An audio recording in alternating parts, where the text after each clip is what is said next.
Kepikiran nggak sih pasar saham tahun 2026 nanti bakal gimana? Hari ini kita akan kupas tuntas tema-tema dan peluang utama yang lagi jadi sorotan para analis. Yuk kita mulai. Nah, ini kan pertanyaan sejuta umat buat para investor ya. Tenang, yuk kita cari jawabannya bareng-bareng. Kita bakal lihat kenapa tahun ini tuh rasanya beda, dan yang paling penting, artinya apa sih buat strategi investasi kita ke depannya. Oke, pertama-tama kita perlu paham dulu gambaran besarnya. Apa sih yang sebenarnya jadi mesin penggerak pasar global sekarang ini? Coba deh perhatiin, ini tuh kayak peta perjalanan ekonomi. Kita lagi bergerak dari fase suku bunga tinggi di tahun 2024-2025 buat ngelawan inflasi. Nah, begitu inflasi mulai jinak dan stabil, Bank Sentral biasanya akan mulai nurunin suku bunga. Dan momen inilah yang jadi lampu hijau buat ekonomi untuk kembali berekspansi di tahun 2026. Ini dia momen yang ditunggu-tunggu pasar. Oke, sebelum kita fokus ke Indonesia, yuk kita ngintip dulu keluar. Jadi, para investor global itu lagi pada naruh duitnya di mana sih? Mari kita lihat beberapa nama besar yang lagi jadi sorotan. Lihat deh trennya. Dari raksasa teknologi kayak Meta dan induknya Google, Alphabet, yang lagi kenceng banget di AI, sampai ke sektor kesehatan kayak Novo Nordisk dengan obat penurun berat badannya yang fenomenal, trennya jelas banget kan? Inovasi dan kekuatan konsumen. Bahkan di barang mewah, Ferrari nunjukin kalau permintaan untuk produk premium itu tetap kuat banget. Oke, sekarang kita pulang kandang. Fokus ke pasar kita sendiri, Indonesia. Soalnya, negara kita punya beberapa katalis unik yang bikin pasar kita menarik banget di tahun 2026. Yuk, kita bedah dua di antaranya. Jadi gini, gampangnya masuk indeks MSCI itu ibarat dapat tiket emas ke panggung investasi global. Begitu sebuah saham masuk ke daftar ini, para manajer investasi raksasa di seluruh dunia seolah-olah wajib beli saham itu. Efeknya, tentu aja ke harga dan likuiditas sahamnya. Nah, nama-nama ini nih yang lagi jadi buah bibir. Perusahaan seperti Bumi Resources atau Bumi dan Pantai Indah Kapuk II alias PANI jadi sorotan utama. Kalau mereka beneran masuk MSCI, bisa jadi ada banjir dana asing yang masuk. Makanya semua mata tertuju ke pengumuman bulan Februari 2026 nanti.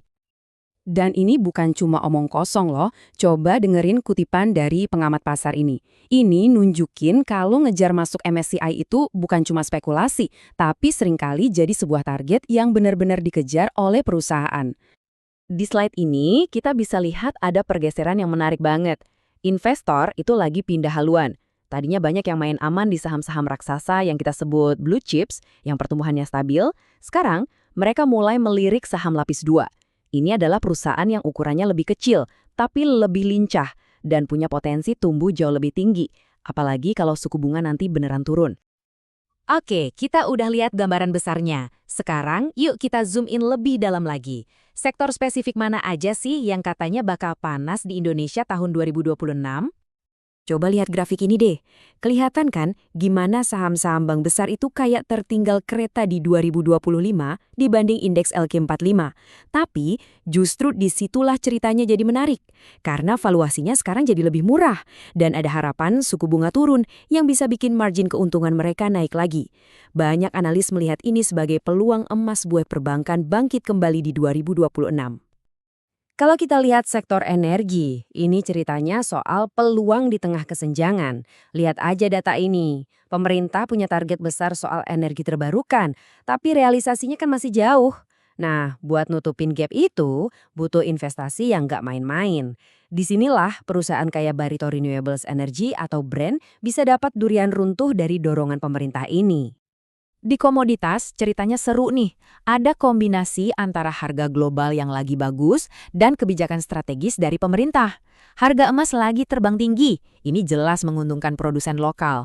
Sementara di nikel, ada tangan pemerintah yang berencana membatasi pasokan, yang ujung-ujungnya bisa bikin harga nikel global makin kuat. Nah, di sini kita lihat gimana kebijakan pemerintah itu ngasih dampak langsung. Program kayak makan bergizi gratis, misalnya, itu bisa langsung dongkrak permintaan di sektor unggas. Terus di sisi lain, keputusan pemerintah buat nggak naikin cukai rokok, itu ngasih ruang napas buat para produsen untuk memulihkan keuntungan mereka. Oke, kita udah bedah banyak banget peluang ya, dari bank, komoditas, sampai unggas. Pertanyaan besarnya sekarang, terus gimana kita sebagai investor harus bersikap? Gimana cara nyusun strateginya? Kuncinya satu, diversifikasi. Gampangnya, jangan taruh semua telur dalam satu keranjang. Coba deh sebarin investasi kamu ke beberapa tema yang kita bahas tadi. Terus, kelola risikonya ya, terutama buat tema-tema yang sifatnya lebih spekulatif. Dan yang paling penting dari semuanya, jangan cuma ikut-ikutan tren. Pahami bisnis di balik saham yang kamu pilih. Jadi, setelah kita jalan-jalan melihat semua peluang ini, sekarang giliran Anda. Peluang mana nih yang paling klik sama gaya investasi Anda? Apakah Anda tipe pemburu pertumbuhan yang ngincer saham lapis 2? Atau mungkin investor yang lebih suka mencari nilai di sektor perbankan yang siap bangkit? Pilihan ada di tangan Anda. Terima kasih sudah menyimak kupasan kali ini.